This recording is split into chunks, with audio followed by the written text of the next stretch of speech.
So I'm gonna try and record this, and my computer's dying, and audio sucks, and every time you fix it, a new update happens, and sucks again. So I also have a bunch of people walking around in my space, and they're noisy and chatty, and if the audio picks up that, I'm sorry. But I've been trying to make this for a while. I had a bajillion setbacks. If it's not my computer, it's something else, like my health. And yeah, so in case you haven't noticed, I did hit level 50 in PokemonGo. I hit level 50 last year, and simultaneously trying to hit level 50, and I really tried in 2022, and I thought I'd do it in 2023, but I had various health problems. I apparently had, it's a long, stupid story, I had apparently tumors in my uterus, which caused me to bleed out. I had anemia really, really bad, and it ruined a lot of interactions with people. It made me very mentally slow. And I was kind of like a danger to myself at times. And then I was forced to go through surgery, which I did at the beginning of 2024. And a few months after that, one days when it wasn't snowing or raining or deep freeze cold, because I live in New England, I would just go out and grind, as we call it, and I wanted to hit level 50, like so bad. I was so nervous, even like at the end of 2022, because I thought they were going to have more levels, which they are now. Next month, they're going to have 80 levels. I thought they were just going to go to 60. But no, we have 80 levels coming up. Questions I get all the time about Pokemon Go by people who don't really play, or never played, or they quit playing years ago. Do people still play that? Yeah, we definitely play. I'm definitely hardcore, although right now I'm kind of slacking off a lot. And how did I hit level 50? Well, it's a lot of dedication. You really need to want to get there, care to get there, and you need to play grind style. And if you're just a casual player, you can level up, because I have done that. And I'm also, I'm pretty much a professional player. I just don't make money off of it. But you have to, well, what I would do was I sort of basically used my mind to program myself through repetition, also known as rote, R-O-T-E. And I would just program myself to just have a routine every day, and I have a full hardcore method of playing, and then I have like a bare minimum. Now when I had health issues, I could not go fully hardcore, but I had the bare minimum, and when I played the bare minimum, I would get up every day, and in the morning, I would turn on my phone. Oh, by the way, I sleep with my smartphone turned off. I do not want it on while I'm sleeping, because I can't sleep. I would turn off the phone, go to sleep, and then when I woke up, when I decided I'm ready to wake up, because I can take my time getting up, I would get up, I would turn my phone on, and as soon as I turned my phone on, I would turn the game on, and I would go through all of the specific tasks that were my minimum tasks that I knew got me XP, because you need XP to, level up. And those minimum tasks were wake up, do my buddy Pokemon, make sure your buddy Pokemon is Great Buddy or above so that you get catch assist, and then try and catch every Pokemon you see with an excellent throw. And then I would also do the balloon, so the team Go Rocket Grunts. I would do a morning balloon, and I would do off the noon balloon and then the 6 p.m. balloon. But I would skip the 6 p.m. balloon because I do raid hour. Because it's just too much to mess with, to bother with, because it ruins the flow of raiding with other people. So just skip the raid hour 6 p.m. balloon. I actually hate the 6 p.m. Grunt balloon during raid hour. I wish it was at 5:30 or 7 o'clock, but it's not. Just ignore it. Just ignore it, because it will just mess up your flow with raid hour and will screw things up and timing with everybody else. So for some modes, I'm more about myself and my goals, whereas other modes you have to play keeping in mind other players and like a teamwork, a team effort. You also should cultivate an unselfishness. So you need to learn how to be unselfish and have patience. You want to cultivate kind of generosity with others, consideration for other people, and you don't put yourself in front of others. You need to think in a group, right? Whereas other things with Pokemon Go, which oftentimes can be the case where you're just playing by yourself, now you have to focus on your own goals. And you need to switch, you need to be able to manage switching these two modes.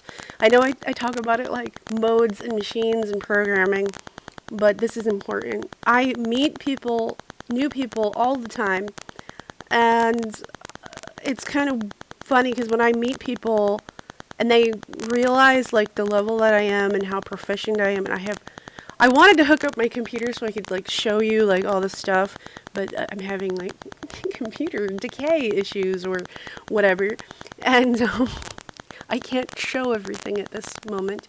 But other things you need to do every day, and even if the weather is bad, if it's a bad weather day, because I live in New England and that's often the case, you would open up the game throughout the day, like every time you go to the restroom. If you have a job, if you're walking down a hallway, if you're walking down a sidewalk, if you're going from one place to the other, this is an opportunity for you to get XP. So you're going to want to catch every Pokemon you possibly can. And if you're done working, as soon as you leave and you've taken care of like your responsibilities and stuff, you're going to want to open the game and you're going to want to catch every Pokemon. And it should be an excellent throw. I also need to stress to stop relying on the Great Balls, which are blue, and the Ultra Balls, which are yellow. And you're going to get a lot more red balls, the Pokeballs, and use those. It's probably intimidating for like a newer player, because in your mind you think those aren't as good, but you're going to want to use those instead, because you're going to want the excellent throw.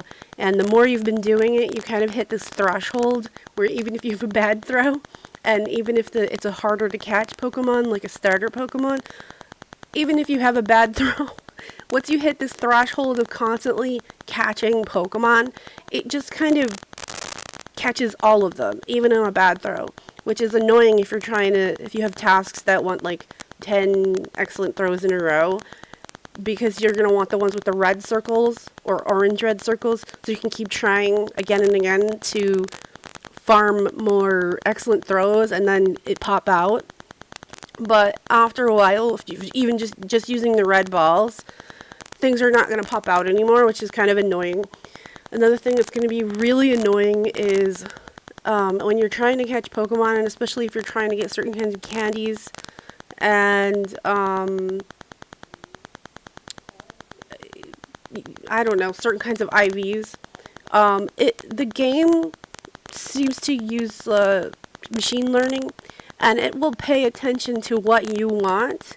So if you're looking for a certain CP level, like a high CP level, it starts to figure out that that's the high CP level you want, and I would usually save high CP. Like if there's a certain Pokemon you want a lucky trade or trade with people to hopefully get lucky, you're going to want to hold on to the higher CP ones. Well, it depends.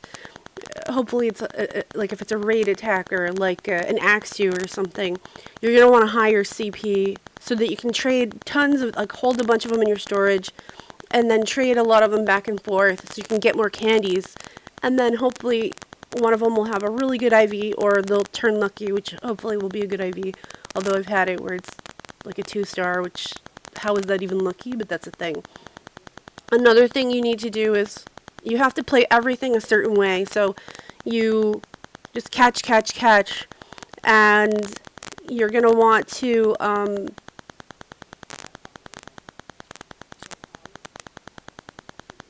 be able to free up your storage. And a lot of times, because you're catching so many Pokemon, you're going to start getting too many shinies, which can get really annoying. And then, for example, like if I'm keeping Pokemon that has high IVs, the game will go, oh, this player likes high IVs. And then everyone else in the area that's playing with you will also start to get those high IVs with you. A lot of things you do start to affect other things around you. And including like even if I'm looking for PvP IVs, a certain spread of a PvP IV, which is different than like raid attackers, it's gonna start to notice that you're keeping that.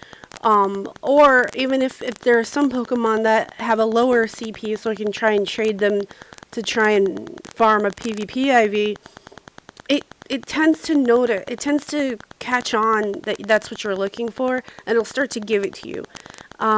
For trying to level up to 50, or whatever level, storage fills up fast. It's very difficult to manage this, because you start getting like too many really good Pokemon. You start getting really good IVs, really good IV spreads for PvP, and you're gonna constantly get like a lot of shinies. Events that are like rare Pokemon, like costume or hat Pokemon, it will just keep giving you shiny ones. And when you're trying to hit level 50 and you can't buy any more storage, it's a real problem. What I would do is in the evening or the afternoon, depending on which time of year. So summer, I would play more at night, and in the colder months, I'd play in the daytime when you have more sunlight, when it's warmer. And also your smartphone can be affected by like extreme temperatures. So if it's like 100 degrees, your phone's probably not going to work right. Or once you get to like 80 degrees, 85 degrees, your phone's going to not really work right. And your battery can be like an issue. But even in colder weather, like even like 45 degrees. This is also why I don't like using iPhones anymore. I feel like I really don't play PokemonGo on an iPhone. It's like not good. I prefer like a Samsung Galaxy. It's just better. It's just so much better for lots of things.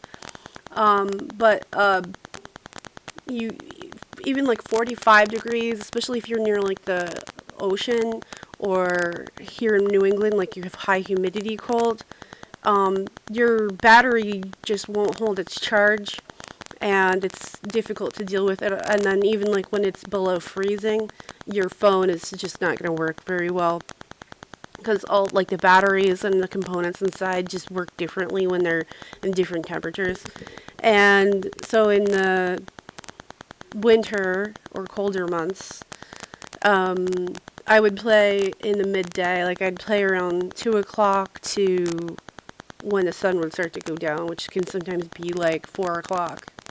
And then as it would get closer to the summer solstice, I couldn't play in the earlier parts of the day because the sun, we're in the north, so you could get sunburned really bad, and the heat is an issue.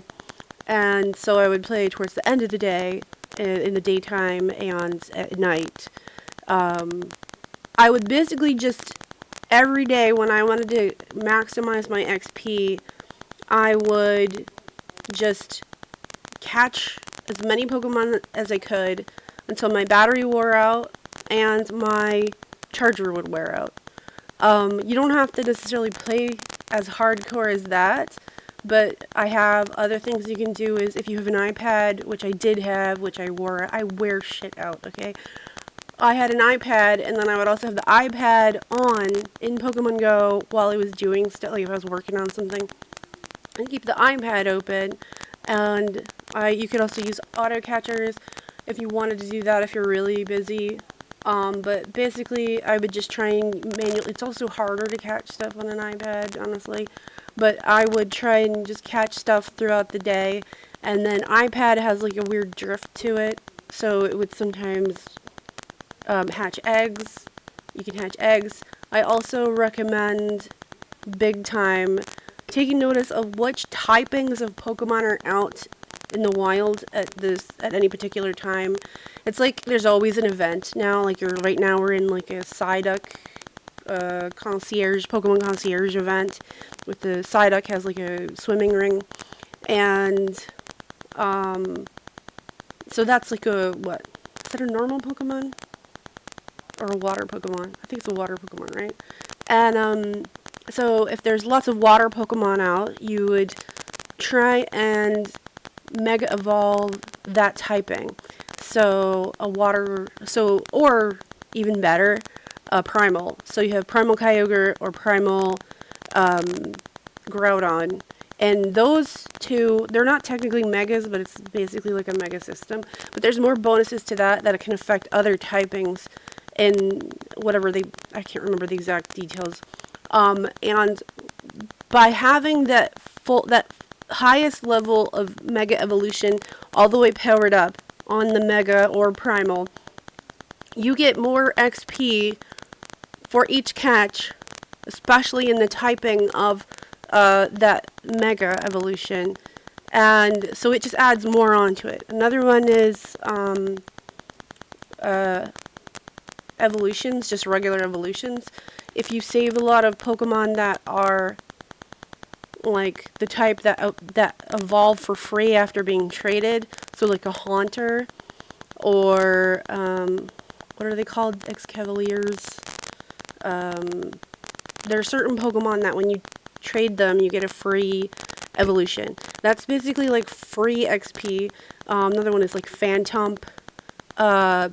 October especially is loaded with these kinds of Pokemon, usually it's Haunters and Phantumps and other kinds of Pokemon.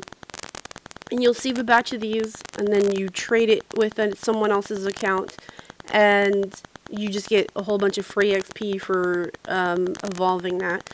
The problem with doing lots of trades after a few days, you also hit like this threshold, and then every freaking thing becomes lucky, or a hundo, or almost a hundo, or really good IV spreads, and this can also fill up your storage way too fast.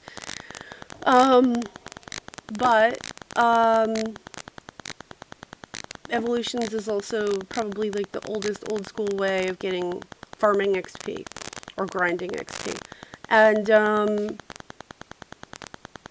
what else can you do? Like I said, just grunts especially. If you're trying to level up, do grunts, you get XP for grunts. You get XP for opening and sending gifts. You can get XP when other people open your gifts.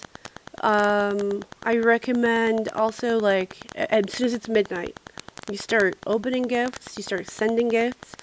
Use the tags in the buddy or friends system, and you're going to want to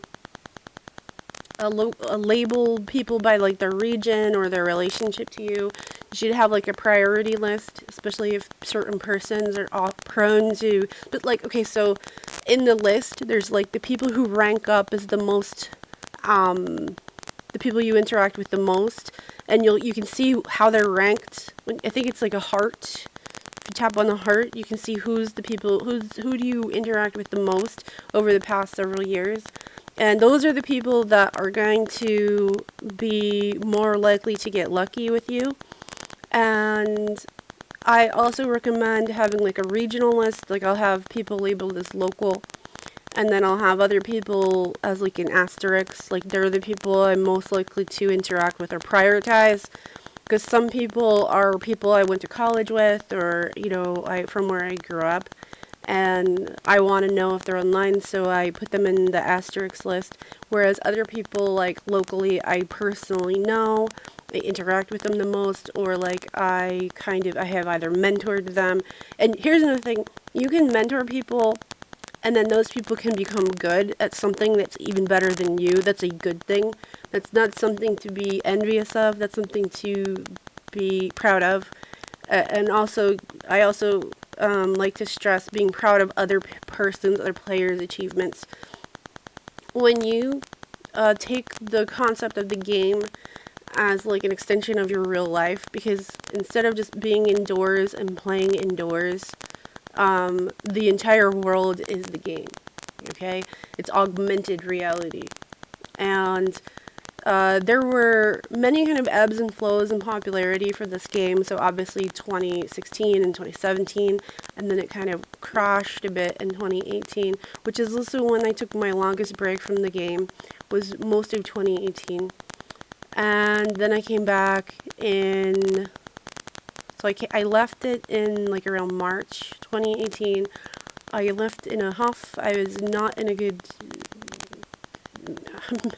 I was not happy with the game. Was very I didn't have a good attitude. I was I don't know, Niantic can be frustrating, honestly. And back then I had my old iPhone, and the game kept filling up my iPhone and filling up my storage on my old phone, and I was not happy about that. I would uninstall it and reinstall it, and every update would just make the size of the app bigger and bigger, which I did not appreciate at the time. I have a Samsung Galaxy now, so I don't care about that as much. But when I came back at the end of summer in 2018 for a variety of reasons, and I was a big news junkie and social media addict, big time. And my biggest addiction for that was Facebook, which is super toxic. And there were a lot of scandals about Facebook, especially Cambridge Analytica and the Steve Bannon stuff and a bunch of other things. And I investigated all these things. And it's sad because there are people I personally know in my real life who have direct contact to me, but they don't interact with me at all because they're addicted to Facebook. Which is what it does. And then it mind controls you or deprograms you and takes away your values or pits you against each other and makes you fight people. It's just super toxic. And it also keeps people in echo chambers. So people who are supposed to be smart and intelligent and think out of the box and question stuff don't, and they get too prideful and uppity, and I'm totally guilty of all these things myself, okay? It doesn't bring people together. It shatters relationships. It keeps you on the platform. It holds you hostage because your family and friends are on there. Even though you know them in real life, you probably have their real phone number. You could text them and use other platforms. I have actually many times promoted other platforms, and because they are so brainwashed and addicted to Facebook, they all say the exact same brainwashed responses, which is, I just don't want another app on my phone. You can't have a sensible conversation with an addict about anything. And there's so much data on this, how gambling and slot machines and whatever, and Facebook and many platforms exploit dopamine hits and whatever. You can look that up if you want. I'm not gonna bore you with citations and tons of quotes. I am asserting that, and if you don't like what I said and you're too lazy to go type what I said and look for yourself, I don't know what to tell you. But I went back to the game, and I was I really liked walking around. I noticed it helped my mental health, and when I played the game, I also felt like pretty good. I felt it gives you like a serotonin boost. And so also looking at the designs of the Pokemon, it's a very Japanese usually design where it has like a very baby face, like Bulbasaur, Squirtle, Charmander. Many of the Pokemon in the game have a very baby face look, and a lot of studies proved that looking at the faces of babies and kittens, puppies, baby face looking designs boosts serotonin, and this might also be part of, evolutionary design, so that when a mother gives birth, that looking at their baby's face will keep them invested into rearing the offspring. When it came to Pokemon Go, I noticed this a lot. I had clinical depression, like really bad, for my entire adult life. But when I went back to playing Pokemon Go in 2018, and this was in August in 2018, my mood completely changed because I wasn't playing casual anymore. I actually would go out to take walks, and it gave me like things to challenge. I was just very disillusioned about, I don't know, the world around me and government and, current events and all kinds of stupid things. And since that time, I have had goals. I've met those goals. I'm kind of like a top submitter in Wayfarer. It's another weird, odd thing is there are known saboteurs in my area that do snipe Wayfarer. Some of them appear to be like Ingress players. Some of them may have had beefs with other players who were like admin in the local Discord. I'm not going to name any names. And then because I was associated with said persons, they had issues with me. In 2020, in 2019 was when they finally opened Wayfarer, or the system. What was called? I forgot what it was called. It was called something else for Ingress, and I kept feeling like I had this feeling like I felt like someone was targeting me or out to get me or whatever, and I'm like, that's crazy, right? But I started testing it, and I noticed that in the thread in the Discord where we all would come together to work together and get something through in the system, the tips and tricks we would publicly talk to each other about would get screwed immediately. And then things that I didn't tell anyone that I was going to submit, or didn't suggest someone else to submit, that would go through. And I noticed this pattern heavily. I'm very like a logical person. And I would notice like, okay, because at that time I think you could only do 7 submissions per a fortnight, or 12 days, or 14 days, 2 weeks basically.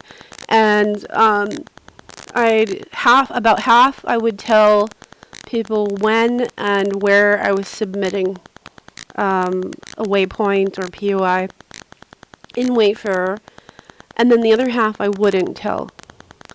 And then I read so many different criteria for rules. I watched so many videos. I spent so many hours like memorizing and learning like what counted and what didn't, including the old Anchor systems and the new Wayfarer system in 2019, which has also changed many times since then. And I noticed that the ones I never told anyone about would go through, and the ones that we did tell people about did not. So then in 2020, and this was before pandemic lockdown, in February, there were posts on Reddit and people were bragging about this. They had screenshots of stuff, and a lot of them were mine, and they would refer to us as abusers. I also got banned. I got banned. I've been targeted many times. Okay, I've been banned. I've been smeared. It sucks. Okay, it really sucks. I've also been stalked. And then I've also had police called on me for no reason. just for walking around catching Pokemon. And I was not breaking any law. I know what the laws are. And then, so because it's happened to me many times, when the police come over, and I know exactly how to talk to police officers, and at this point they're like, oh, it's just a Pokemon player. Or when there's other people with me, like, oh, it's just Pokemon people. I will say this, Pokemon Go players are very active in community. If you want to improve aspects of yourself, your life, your personality, you want to challenge stuff, Pokemon Go will take you out of your little comfort zone of, like, this sounds mean, like of your patheticness and your cowardliness. And if you have various kinds of mental illnesses, it really does help so many people. I have played events with like community days and met random strangers who would open up to me, and I would find out that they suffered from things like, I think it's agoraphobia, which is like fear of going outside, people with severe social anxiety, various kinds of social anxiety, various types of severe depression, low self-esteem, people who would self-harm. They would come to Pokemon Go events and they would overcome that, because you need to interact with people. I've interacted with many kinds of handicapped persons and all kinds of people of different orientations, including people who are associated with hate groups, and they would overcome these kind of hate group mentality because, and I'm sure you can catch what I mean, because it values this teamwork. I've also experienced where people were beefing and people who hated each other viscerally, including, I've experienced this on my end too, where there are certain persons who hated my guts, and there are some people who do not like me. You can't make people like you, but you can't force people to love you, okay? But I have seen this where you go to raids, especially in-person raids, and people who had extreme beefs with each other, because you had to get over yourself and get over your beef and get over your hate and get over your whatever, at least enough to contribute to the raid party and coordinate with the other players in person, including things like X raids, which don't exist right now anymore, elite raids, and so on, and to have patience and to calm down and be considerate of other people. And then they beat the raid boss because you had that shared experience of overcoming that foe. They would, cause it's like there's this feeling you have, especially when it's a really difficult raid boss. When you're with these other people, you have this like bonding experience, this social bonding experience. And I have seen people get over their beefs because of this experience. For us, it's not just a game, it's our life. It is augmented reality. It is not real, it doesn't exist, it's pixels on a screen, but the experiences are very real. The feelings you experience are very real. And by setting goals and reaching those goals and then, surpassing or eclipsing those goals is super valuable and very meaningful. Now, there are also some downsides to Pokemon Go. Like right now, they have too much pressure to, like, FOMO, which kind of really turns me off right now. Like, I really kind of want to take a break from the game. I don't like FOMO. I don't like pressure. I don't like pay to win. And there are some people who, especially since remote raids have become a thing, it's been very similar to a game, to a gambling addiction for various people, because especially if you're hunting shinies, shundos, and hondos, that's a problem. Oh, or for some people it might even be like backgrounds, or sometimes we call them cards. I have mixed feelings about those. I don't really care to pay for anything anymore. I feel like a lot of things are not worth the price like they were in 2020. And you don't have to, it's a free game, so you don't have to pay for anything. I also like to recommend some kind of reward system for yourself. It's just super basic, common self-help, self-motivation things. So for me personally, when I hit level, was it not level 40, level 41? For me, for when I hit level 40, that was in 2019, I had the incentive of getting into the Wayfarer system, which hitting level 40 used to be hard, and now it's easy. um, Probably because I play grind style now, and pretty hardcore. But for me to hit level 41,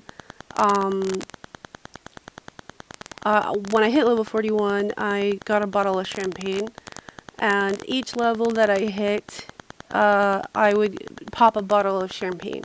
If you don't like drinking, I've also sometimes didn't use champagne out of respect for other people because they didn't want to drink alcohol. So I had things like sparkling grape juice or sparkling cider that was non-alcoholic, especially if they're the good kind from like Trader Joe's or Whole Foods, which are also kind of pricey. We had those, but usually it was a bottle of champagne, and I would, when I was approaching the next level, I would have that champagne bottle in my fridge, and I would keep it there as my like incentive, which I also would have with cheese, so like wine and cheese kind of a thing. Yeah. So if you want to have some kind of like incentive thing, you could do that too. I usually do that. Some people, when they hit another level, they'll go out with their friends and celebrate and have like lunch or dinner or brunch or something. Or I don't know, go to the lounge or the bar. I don't know. I know about people who've done that. People in my area might have some certain kinds of like addiction issues, so they might not do that.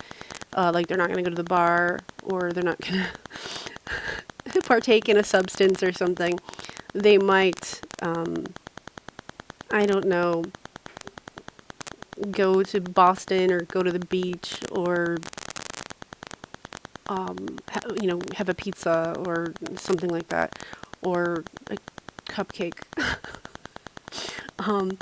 So I approached playing Pokemon Go mostly with the mindset of it being healthy, but it can be unhealthy if you overdo things or are harming yourself. And when I had surgery, before I had surgery, I was very anemic, and also after I had surgery, I had to really be careful of what I was doing. I was super anemic, and I could not always tell that I was a danger to myself because I was so anemic. I was very like, I had a fatigue problem, like really, really bad. And so when I would go home, I would rethink about like, oh yeah, I guess I shouldn't have done that. So that the next time going forward, I would impose like my own like rules on myself, like don't play in this area, only play for this amount of time, and just trying to manage the situation. I also recommend when people talk to you to be friendly, to be kind, don't be cold.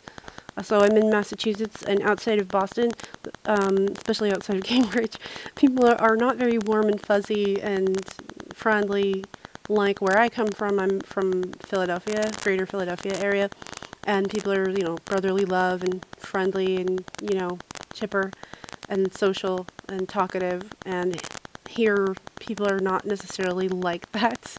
Although it's changed a lot. A lot of things have changed. PokemonGo players have done so many things to the world around them all over the place. around Earth Day. It's very normal for PokemonGo players to do some kind of cleanup thing or clean up litter, adopt a highway, or something like that. And Pokemon Go is the only game that I know of that is officially endorsed by various medical groups, medical associations. I think it was American Heart Association was one of them. Back in 2018, I think it might have been the American Heart Association. I'm not sure. It was one of those medical ones. They did some kind of like a charity event that you had to buy a ticket. It was very cheap, and I don't know if it was Chicago or what, but it was in a major city here in the United States, and those tickets sold out so fast despite the game being not as popular as it was in 2016, that it was so popular that they had to meet the demand, and they offered more services and tickets and stuff so people could play. And as this kind of thing caught on, and they had things like safari zones and Go Fest and events like this, which are notorious for having glitchy issues, people would show up in these major cities for these events because it's Pokemon. And the idea of catching Pokemon and playing with Pokemon in the real world, even though it's through your phone and it's augmented reality, was a major draw and major appeal to everybody.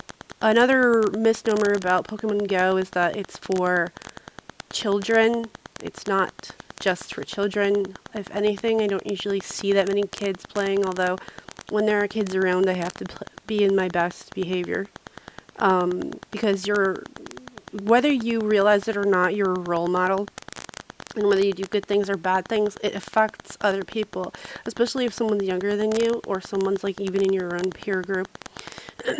If you behave with better like manners and etiquette and consideration for others, even at the bare minimum, people will copy that, and they will.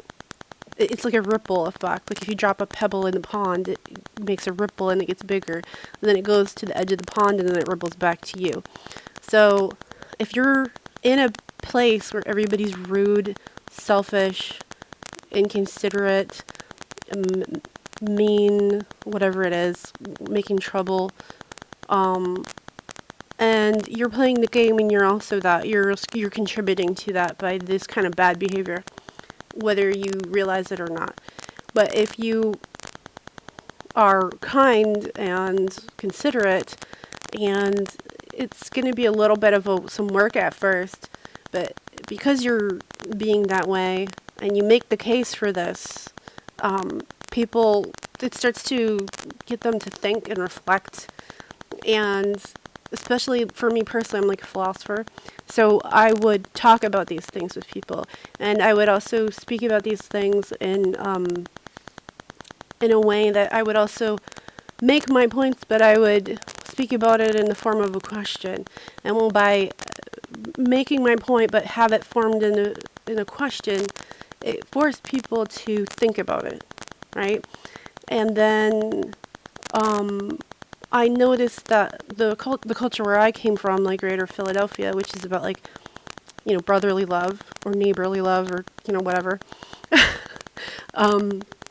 that people around here started also embodying those things. But it wasn't any kind of forced thing.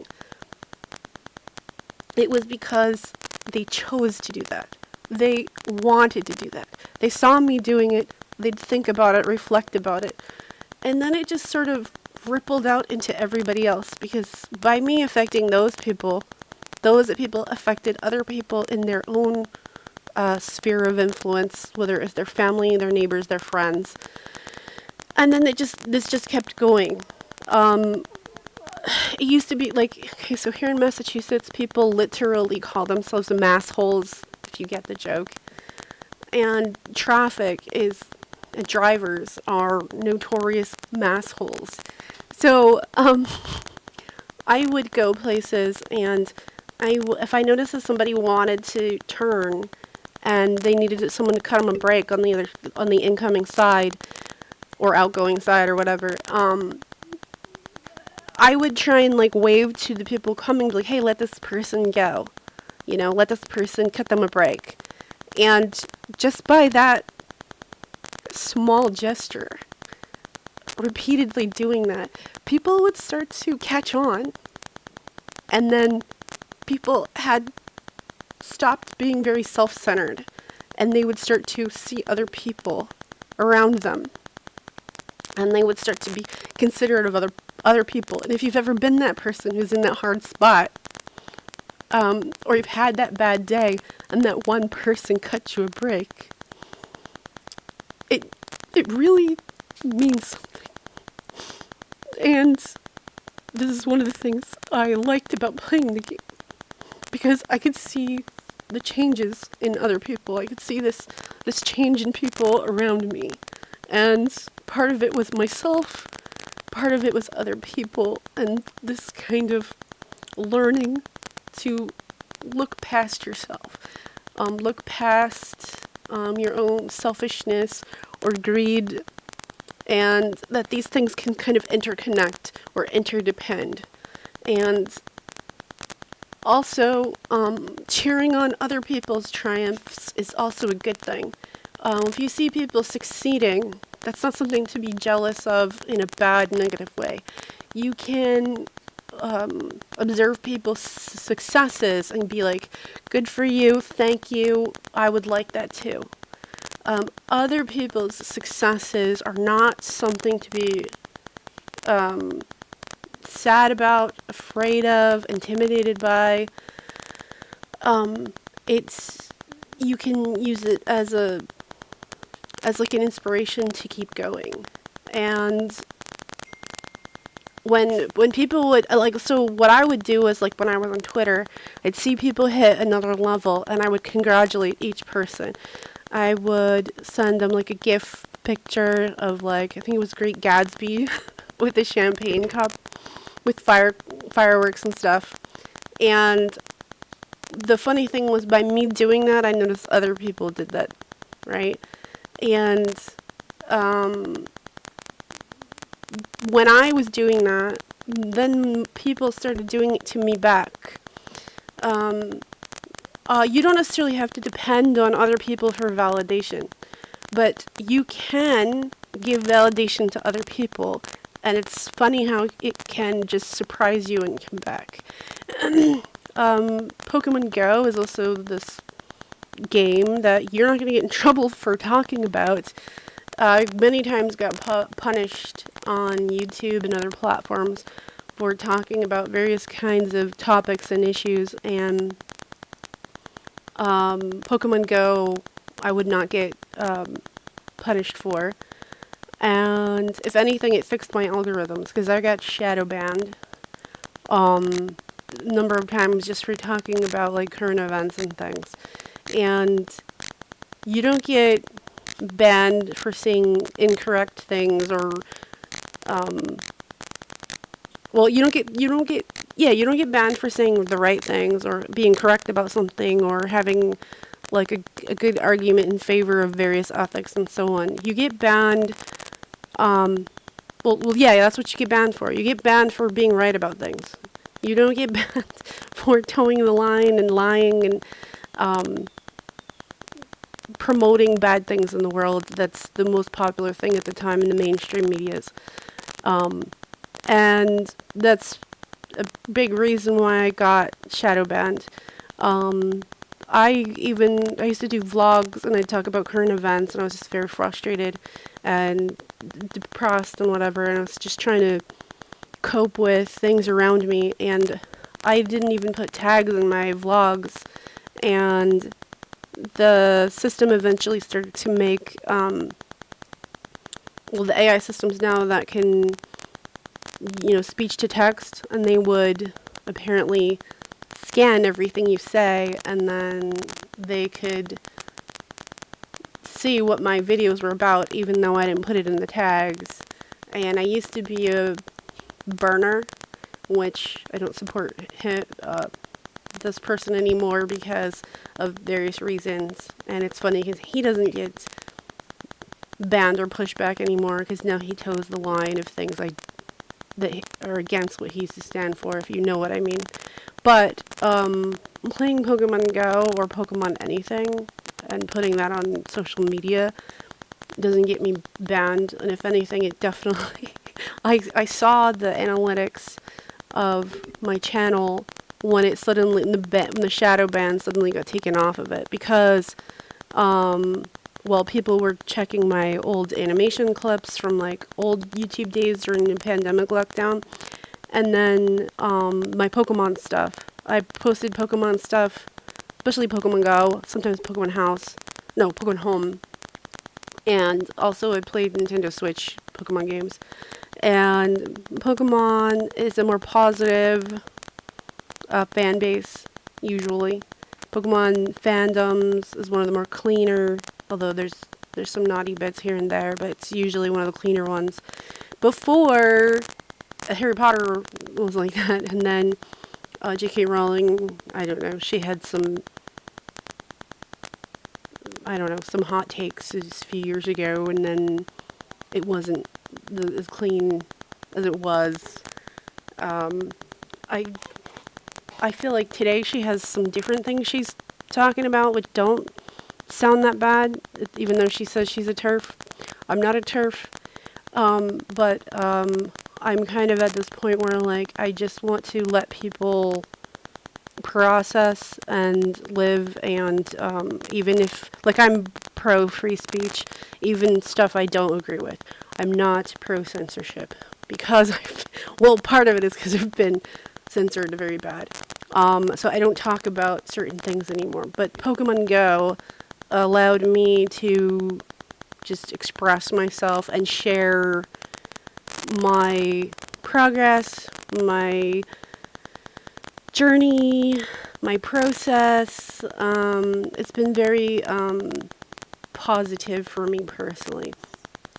But yeah, people do still play Pokemon Go, and we have ebbs and flows. There are certain times of the year where we have dips and surges in players, either old players coming back or new players, and so summertime is a big one when we have big events. So we now have Go Fest, Go Tour, and now we have coming up another one, which I actually really liked, called the Wild Area.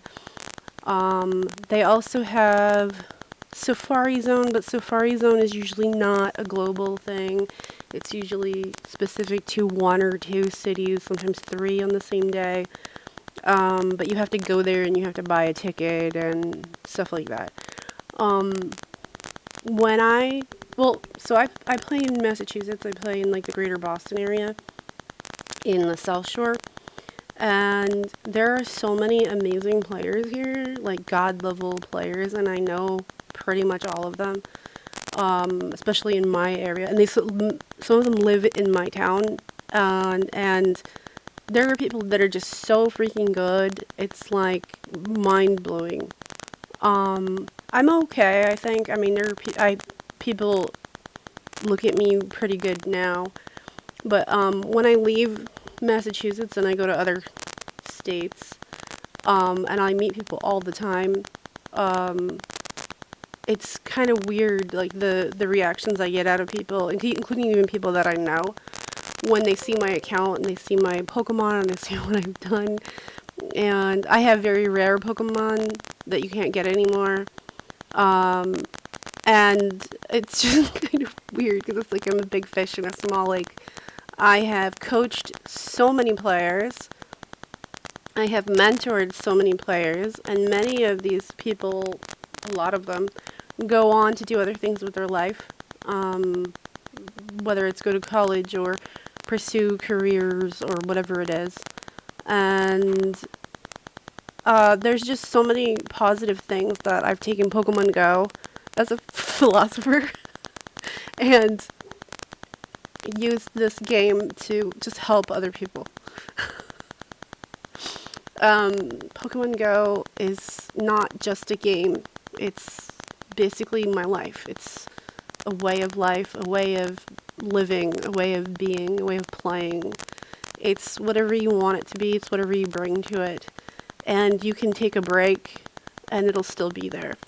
Regardless of whatever you've done, whatever terrible thing you may have done in your life. You know, maybe you went to prison. Maybe you did some bad stuff. Of multiple persons I have known. The game does not judge you. The Pokemon do not judge you, regardless of whatever you did. And if you're in a bad place or a bad spot and you're basically persona non grata, and you're canceled, you can still come back and play the game and none of the Pokemon will ever judge you. They don't care what you did. They still are going to smile at you and play with you. And hopefully you can start over and make yourself into a better version of yourself if you want. And I have seen that many times. Even if you don't have a good opinion of yourself or have a low self-esteem, honestly, I suggest playing Pokemon Go for a while and just see what happens. It's incredibly meaningful for me personally. I actually never wanted to play the game ever. I was not a massive Pokemon fan. When I was in college, everyone was. I think everybody kind of likes Pikachu, right? It's really cute. And when the game first came out, it was my daughter who pestered me to play the game. And then I gave in and I started playing and then I couldn't stop playing. Now the game has gone through many changes and updates, upgrades, whatever, as it's gone on. As you can see, my right here, I have a video looping of when I hit level 50. You can see that is my Charizard. That is the very first starter Pokemon I ever got. I am one of the only people that I know who still has my original 2016 starter Pokemon, which is a Charizard. And this Charizard is maxed out. He's mega maxed. And when we had the hyper training feature, which is something I wanted for years, I hyper trained him and he's now a hundo.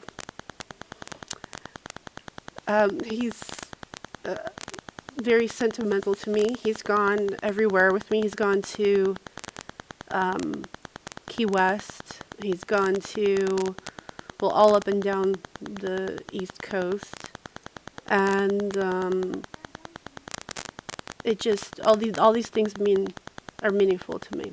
So if you are in a bad way or a sad state or whatever it is, I would actually suggest that you download the game, and no, it's not sponsored. And just try catching Pokemon and just see how it goes for like the next 3 weeks. You might actually find that there is a difference in how you feel. I remember at the end of the end of the summer in 2018 when I went back to play. That was when they had Mewtwo raids and it was like legendary raids. I didn't know anything about raiding, and I also remember Pokegems were very different. It used to be more of like an AR experience. I have screenshots of it on my Tumblr somewhere, but I remember walking around, and then my family members all went off to do things like go to school or work or whatever, and I had this feeling of just feeling like really, really good, and I felt so good, and I remember catching Squirtles. And I felt so good, and it was so dumbfounding how I was just struck at how good I felt. And I was like, I know this feeling. Like, what is this? What is this? And so I just kept walking around. And it's funny because the places where I was walking around are now, today, loaded with Pokestops. But there weren't any there at the time. And I kept wondering, like, what is this feeling? What is this feeling? I don't know. This feels so good. And then I thought about it and I was like, what? Just wondering, like, what is this? And then it dawned on me that I was having fun. And it was a shock to me because I was like, what do you mean? I've had fun before, right? And then when I went through my mind and I was like, when was the last time I actually had fun? I couldn't think of anything. I was trying so hard to think of, like, when was the last time I had fun? When was the last time I felt anything like this? And I couldn't think of anything. I was going back through my mind just thinking, what can I think of? And I couldn't think of anything since, I don't know, I was in my early 20s, early to mid 20s. And at the time I was in my mid to late 30s. And that's such a sad thought. But you don't need to, there's a lot of things you don't need to do. Like, you don't have to abuse substances to feel good. You could just walk around. Another thing is you could catch Pokemon. The world is your game, and you can do whatever you want with it. Also, at that time, I had a epiphany where I realized that if I played in a place that had a lot of trees, something about being around trees made me feel very good. And even in the winter, I don't know why that is. I don't know if it's the look of it or whatever. But there's certain concepts in Japan, like, what do they call it? Forest bathing. And then there's also, like, what's called negative ions. You can look that up. But I was still experiencing these good kinds of experiences. It's just a very good feeling of well-being that would just negate and thwart and quell my depression. And if you've never had depression, it's a very terrible state of being. But I noticed that if I took a walk, the pumping action of your legs, moving your lymphatic system around, seems to clean out these bad feelings. And yes, the negative ions can improve your well-being, your sense of well-being. That's a real thing you can look up. But I would notice, even when I was around trees that didn't have any leaves on them in the winter, I still felt pretty good. And even if I wasn't near the coast or a water fountain, which is where you can also find negative ions, I don't know, give it a try. But anybody can hit level 50. You just have to want to. It was quite a lot of effort, a lot of conviction, tenacity. I did not give up. And I basically used my own mind to program myself to do this. I was just like, I'm going to do this. I'm going to make this happen. And there was no concept in my mind that it wouldn't happen. I just knew that it was. And I had gotten myself into this state where I could do a lot of things. I could multitask, and I could just catch so many Pokemon. I didn't even need to think about it. I just feel my way through it. I would just throw the ball and catch the Pokemon, and then just next. And I could think at such a rapid rate, and I could just, it's almost like slicing through time. Like, I could just go outside start catching Pokemon, walk around, and then next thing I know, the sun's going down. I've racked up lots of XP, and I would even set goals for like certain numbers of XP. If there were events that had increased amounts of XP, I could get even more done. Or, you know, you can also, I mean, there's also lucky eggs. You could, all kinds of events you could repurpose for something. Whether it's farming Stardust or XP, it's all doable. And I think sometimes, especially like if you've just hit a certain level, hitting the next level seems very overwhelming. I feel like if you just not attack, but like approach it as like increments, like I want to hit this many, and I can hit this many and that many, and there's always ways to have like a workaround. Now, I also managed to get lots of Pokestops in my community, Pokegems. I have learned to get along with people who are not easy to get along with. I've learned to respect people's boundaries. I've learned to be respectful to people that are not respectful. I've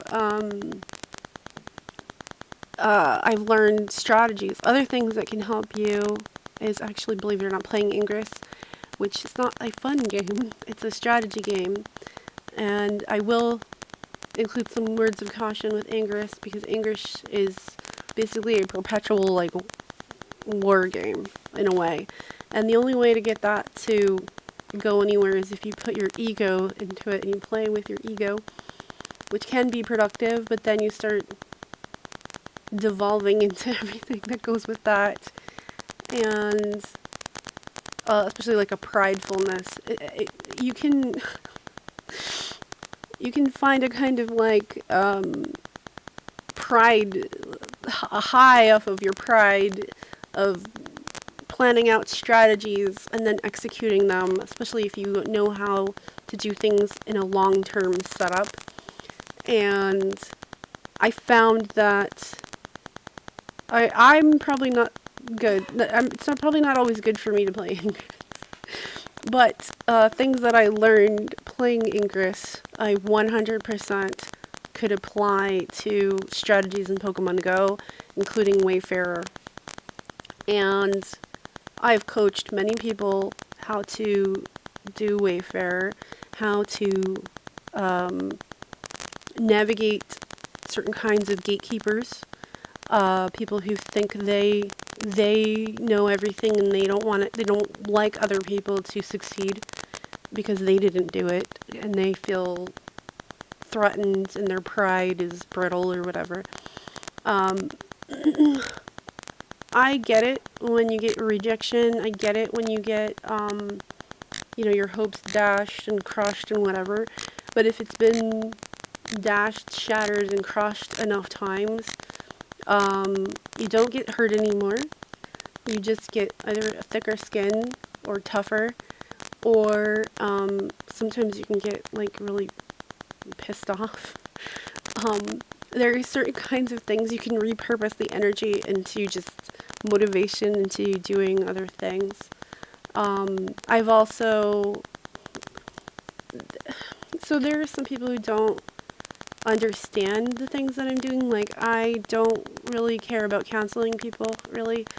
I also don't care to have like bully mentality or flame wars or group shaming. I don't care for like, it's kind of like the equivalent of in ancient times people would get together in a group and they'd stone people to death, or pitchforks, like pitchfork mob mentalities.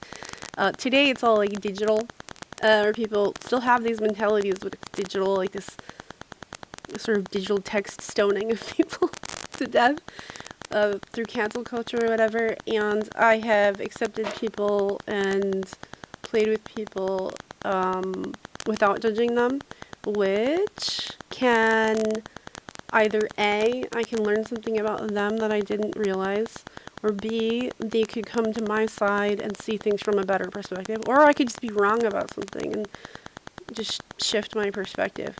And I've done this a lot.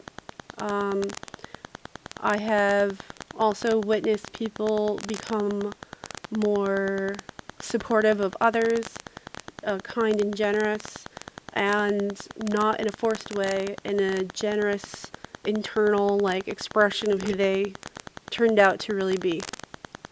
So yeah, this is me when I hit level 50.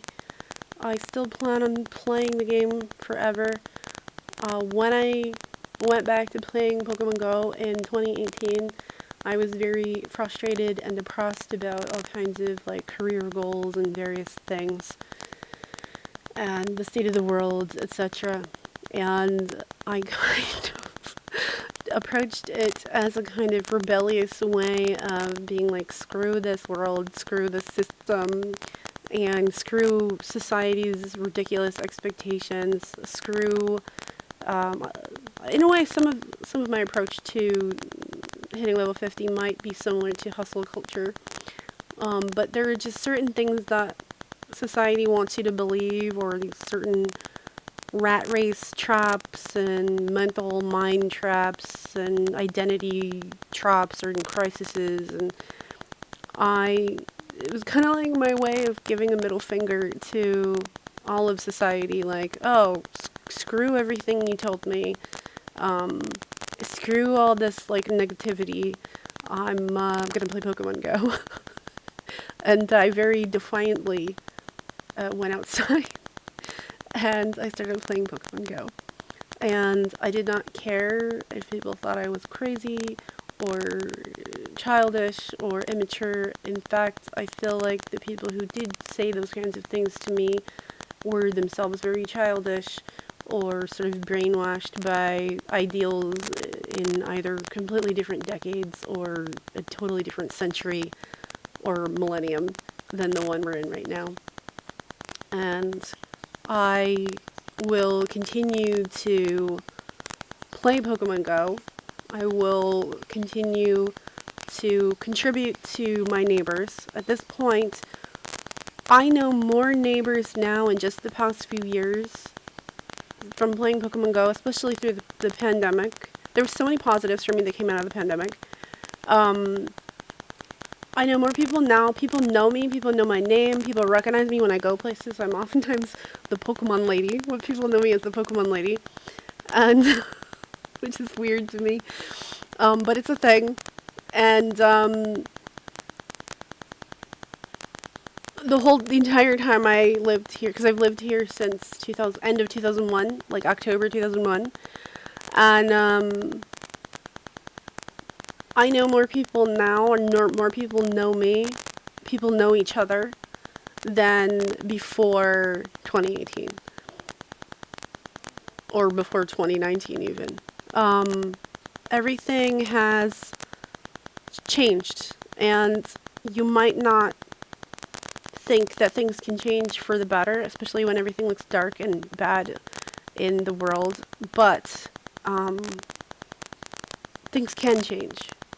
People can change, and people can go good and bad and back and forth, and it's kind of just like the ebbs and flows of all of it. So yeah, hopefully this is some motivation for Pokemon Go, hitting level 50, or apparently level 80, because we're gonna have those. We're gonna have a level 80 soon. And maybe other things in your reality, your life, your world, whatever. So there's that. The end.